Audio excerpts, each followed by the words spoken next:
छवि और ये रहे छवि की दुनिया। और तुम क्या हो? ये रहे छवि की दुनिया। हाँ, ये रहे छवि की दुनिया। हाँ, और इस दुनिया में अभी एक मिसिंग है। हाँ, मेजर मिसिंग है। बट वो मिस करता है कि नहीं? हाँ, वो मिस करता है कि नहीं करता है, वो डाउट है। पिज्जा खाता है ऐसे, चीजी ऐसे निकाल के पिज्जा खाता है। तो आप लोगों के बहुत सारे कमेंट आ रहे थे कि छवि जी दीपावली की शॉपिंग शुरू हुई कि नहीं। स्पेशली सुतापा जी का मैसेज आया था कि दीपावली से शुरू। हाँ, दीपावली की आधे से ज्यादा शॉपिंग खत्म हो चुकी है, जो कि जो ऑनलाइन करना था वो सब कुछ हो चुका है। यहाँ तक कि ड्रेसेस वगैरह भी हो चुके हैं। मेरे फेस से आपको मैं थोड़ी चेंज लग रही हूँ, पतली सी लग रही हूँ, तो कमेंट करके बताइएगा।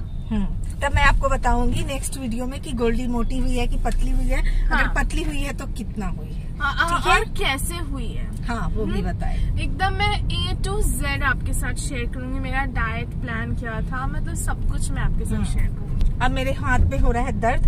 हम लोग अभी जा रहे हैं MG रोड, बची हुई थोड़ी बहुत शॉपिंग करने के लिए। ये आप लोग देख ही होंगे इंस्टाग्राम पे मैं डाल दी हूँ स्टोरी पे कि हम लोग कहाँ जा रहे हैं, वो नहीं डाली हूँ, बस ये डाली हूँ कि हम लोग जा रहे हैं कहीं। तो जा रही हूँ MG रोड। तो चलिए मिलते हैं थोड़ी देर के बाद। हाँ, आप लोगों के कमेंट आएंगे छवि जी आप जो MG रोड में शॉपिंग करोगे वो दिखलाइएगा। तो MG रोड में जो शॉपिंग करूंगी वो तो नहीं दिखला पाऊंगी मैं कि क्या शॉपिंग की हूँ, क्योंकि जिनके लिए लेकर के जाऊंगी वो वीडियो पहले ही देख लेंगे, तो वो सरप्राइज तो वो बेकार हो जाएगा। तो वो तो मैं नहीं दिखलाऊंगी, बट MG रोड के छोटे छोटे क्लिप्स होगा तो जरूर शेयर करें। और ड्रेस के बारे में बता दूं तो मम्मा पूरा महिंद्रा को रिप्रेजेंट कर रही है, मैं भी आज महिंद्रा को रिप्रेजेंट कर रही हूँ। मेरा ये कुर्ता महिंद्रा का है, जीन्स जो पहनी वो महिंद्रा का है। बस ये बैंगल्स जो पतिदेव लाइफस्टाइल को रिप्रेजेंट कर रहे हैं। हाँ, और मेरा बैंगल्स वो जयपुर को रिप्रेजेंट कर रहा है। मेरा वॉच ये तो ऑलराउंडर वॉच है, हमेशा यही पहनती हूँ मैं। ये अमेजोन का है। हूप्स जो पहनी हूँ ये भी महिंद्रा का है। ठीक है, लिपस्टिक गोल्डी मेरी है। हाँ, मैं नहीं, गोल्डी छवि अश्विनी कुमार की प्रोडक्ट है। चलिए मैं इन दोनों को रिप्रेजेंट कर रही हूँ। चलिए मिलते हैं थोड़ी देर के बाद। Bye bye. है ढोले पाटिल में और शॉपिंग हो गई MG रोड में, और अमर सन्स में साड़ी जो है वो शॉपिंग भी हो गई, क्योंकि हमारी साड़ी की जो शॉपिंग होती है वो सिर्फ अमर सन्स में ही होती है। अमर सन्स के अलावा कोई ऑप्शन हमें दिखता नहीं है। तो अमर सन्स में साड़ी की शॉपिंग हो गई है, और तब टोटल तकरीबन कितना साड़ी ली हूँ, तकरीबन 7 साड़ी ली हूँ, 7 साड़ी खरीदी हूँ अमर सन्स से। उसके बाद अभी आए हैं ढोली पाटिल में। भैया आप MG रोड जाएं और अगर चिकन रोल या फिर पनीर रोल या आलू रोल ना खाए तो ऐसा हो ही नहीं सकता है। तो कपिला रोल वाले में, वो कपिला करके है ना ढोले पाटिल में, उसमें जा करके गुड्डू गोल्डी की आवाज सुन रहे हो ना पीछे, अपनी नानी से बात कर रही है। तो गुड्डू गए हैं रोल लेने के लिए, तो आते हैं फिर मिलते हैं थोड़ी देर के बाद। सॉरी और वेलकम बैक टू छवि की दुनिया। अब आप सोचोगे कि सॉरी क्यों, तो इसलिए क्योंकि कल ब्लॉग मैं एंड नहीं कर पाई थी, इसलिए सॉरी। और वेलकम बैक टू छवि की दुनिया बोलना बनता ही है। कल ब्लॉग इसलिए नहीं कंप्लीट कर पाई कि कल MG रोड गई, और पीछे आपको मेरी गर्ली दिख रही है ना किचन में अपने लिए ब्लैक कॉफी बना रही है। ओके, तो MG रोड से आते आते थोड़ा सा थक गए थे, और जैसे मैं आप लोगों को बताई थी पूरे 7 साड़ी जो है वो ली हूँ मैं, लेकिन आप लोगों को नहीं दिखलाऊंगी मैं, ठीक है, क्योंकि अगर आप लोगों को दिखला दी मैं तो सिर्फ आप सब नहीं देखते हो, फैमिली मेंबर्स भी देखते हैं, तो उन्हें दिख जाएगा कि ओ छवि ये साड़ी ली है, छवि ये साड़ी ली है, छवि ये साड़ी ली है, तो सरप्राइज देने का मजा खराब हो जाएगा, है ना। ये बात आप मानते हो ना, इसलिए तो वो सब नहीं दिखलाऊंगी मैं आप लोगों को। हाँ, रिकॉर्ड करके मैं रख लूंगी ताकि मैं आप लोगों को बाद में दिखा सकूं, यानी कि जब लोगों को मैं दे दूं ना, तो जब मुजफ्फरपुर जाऊंगी ना मैं, उसके बाद सबको जब दे दूंगी उसके बाद आप लोगों को बता दूंगी मैं कि ओके ये वाली साड़ी, ठीक है। क्या गोल्डी आई आंधी तूफान मचाते हुए जयपुर से पुणे आई। अब पूछोगे आंधी तूफान क्यों मचाते हुए आई?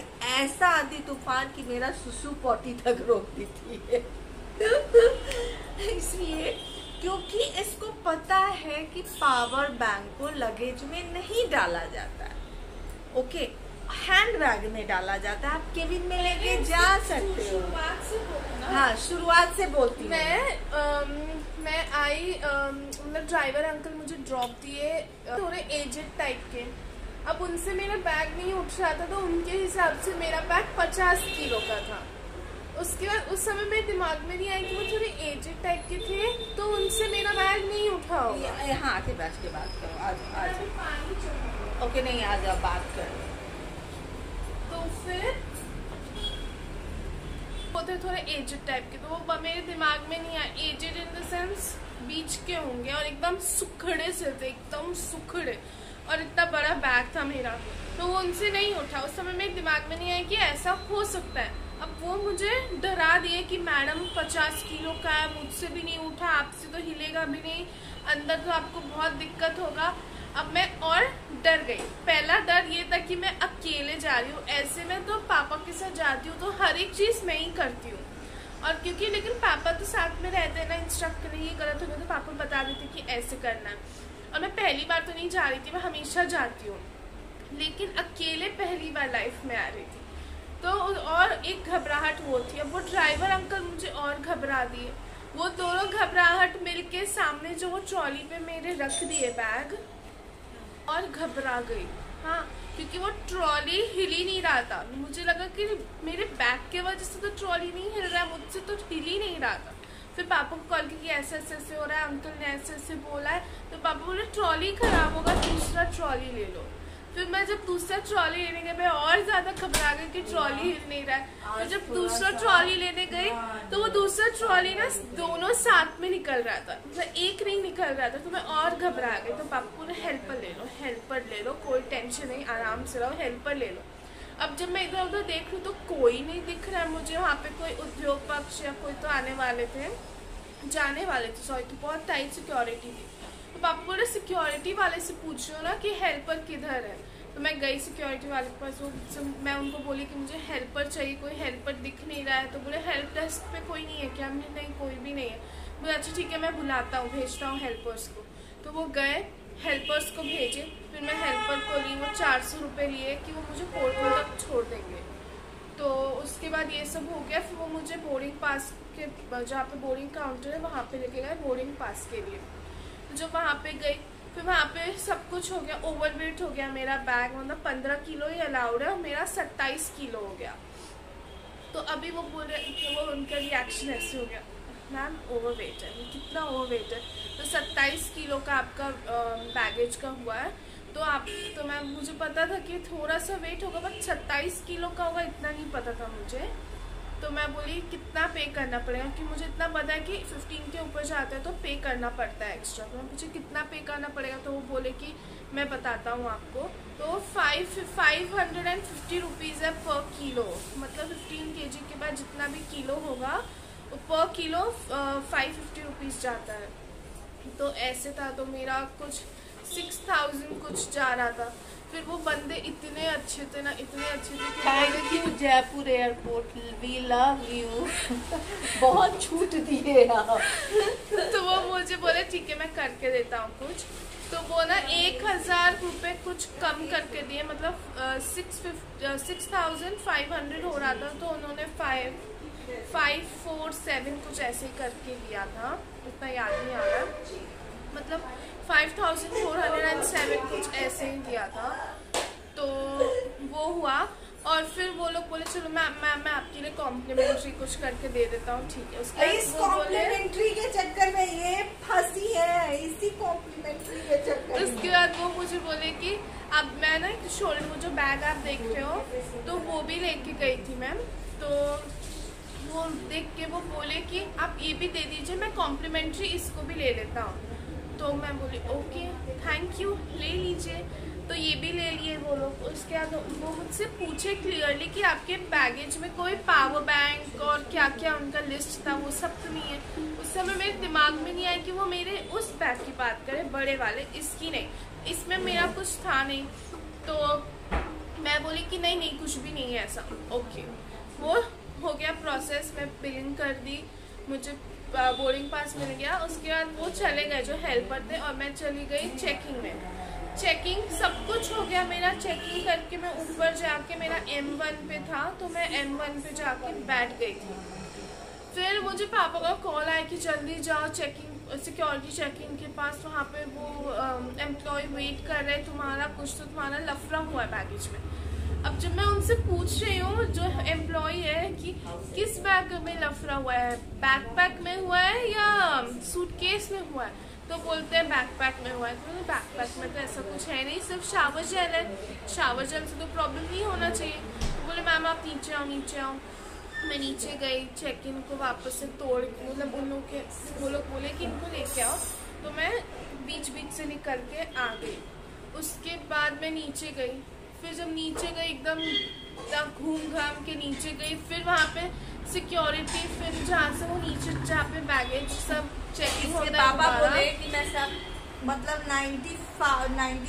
93 से मैं ये फ्लाइट से आ रहा हूँ, 92 93 से, लेकिन आज तक मैं वहाँ नहीं गया जहाँ तुम जाके आई हो, जहाँ पे मतलब अंडरग्राउंड में ग्राउंड फ्लोर पे वहाँ पे ना ये होता है, मतलब सारे बैगेज कलेक्ट होते हैं और वहाँ से वापस से चेकिंग होता है और फिर वो फ्लाइट में जाते हैं, बैगेज वाले लगेज जहाँ पे रखा था है फ्लाइट में। तो वहाँ पे फिर मैं जाना था, तो वहाँ पे गए तो फिर मेरा हैंडबैग था, तो उन लोगों के हिसाब से ना हैंडबैग बहुत बड़ा चीज़ है, तो वो वहाँ पे ना वो लोग नहीं रख सकते थे। तो वहाँ पे फिर हमें डिपॉजिट करना था बोर्डिंग काउंटर पे, तो फिर हम लोग वॉक करके गए, फिर वहाँ पे डिपॉजिट किया। मुझे नहीं पता था ना कि सूटकेस है, मुझे पता था कि बैगेज है, ये शोल्डर बैग है, तो मैं कीज़ लेके नहीं आई, मेरा ये लॉक था तो कीज मेरे पर्स में था। फिर हम लोग नीचे गए, फिर अरे ये तो सूटकेस है, तो पूरा लॉक है, मुझे तो चाबी लेना पड़ेगा। फिर वो कॉल की किसी को बोर्डिंग काउंटर के पास से कि आप प्लीज़ वो पर्स जो मैं जमा करके आई थी वो लेके आइए। तो वो आया 5-10 मिनट में। फिर वो वापस से चेकिंग हुआ, फिर मैं कीज निकाली, फिर नीचे गई, फिर पूरा बैग ओपन की और एक पावर बैंक निकाल के फिर ऊपर आई। इतना लंबा प्रोसेस ये है गोल्डी का स्टोरी। मुझे लगता है 10 मिनट या 12 मिनट का स्टोरी गोल्डी का। तो हम लोग सब बोल रहे गैस कम कर देना। अभी जा रही हूँ गोल्डी का के बहुत सारे आए हैं कि मम्मा ये खाना है, ये खाना है, ये खाना है। तो आज गोल्डी को खाना है दल पिट्ठी यानी दाली का दुल्हा। तो वो जा रही हूँ बनाने के लिए। पोहे बना के रखी हुई हूँ, गोल्डी को मैं बोली हूँ पोहे खा लो, तो आज लंच में वही है। आज ऐसा हुआ 7:30 के करीब में नींद खुली और जो फिर से वो बोली ना कि आज थोड़ा सा और सो जाती हूँ, 9 o'clock उठी हूँ दोस्तों, 9 o'clock। इतना ज़्यादा सोई हूँ आज मैं कि पता नहीं, बहुत अच्छे से सो गई हूँ। तो गोल्डी दीदी पूरा आंधी तूफान मचाते हुए जयपुर से फाइनली पुणे आई और हाफ एन आवर के करीब में फ्लाइट इसकी लेट थी, आ गई। अंशु जो है वो 21 को आ जाएगा, तो अंशु को आने में अभी कितने दिन है, अंशु को आने में 3 days बचे हैं और गोल्डी को आने अंशु को आने में 3 days बचे हुए हैं और हमें जाने में बहुत कम दिन बचे हैं। मम्मा एक्चुअली जा रही है कितने सालों के बाद, 4 साल के बाद, सीरियसली 4 साल के अपने ससुराल जाएगी, 4 साल के बाद अपने मायके जाएगी। मैं बहुत एक्साइटेड हूँ। और गुड्डू से तो मेरी थोड़ी बहस हो गई। चलिए ये वाला टॉपिक कल बात करूंगी, नहीं तो ब्लॉग बहुत लंबा हो जाएगा। कंटेंट ब्लॉग लंबा कर रहे, कंटेंट चला जाएगा एक ही ब्लॉग में बोलूंगी तो आप सब भी बोर हो जाओगे। ठीक है, तो अभी जा रही हूँ दीपावली की सफाई शुरू होने के लिए, करने के लिए। इसी ड्रेस में आपको नेक्स्ट ब्लॉग भी दिखने वाला है, हाफ तो इसी ड्रेस में दिखने वाला है। तो चलिए मिलती हूँ फिर नेक्स्ट वीडियो में, तब तक ले bye bye, take care, love you all. और हाँ, चैनल पे नए हैं तो चैनल को सब्सक्राइब जरूर करें, ठीक है। बाय बाय कहाँ बैठ के, और नेक्स्ट ब्लॉग में आपको मैं बताऊंगी मेरा डाइट प्लान। यस 100%।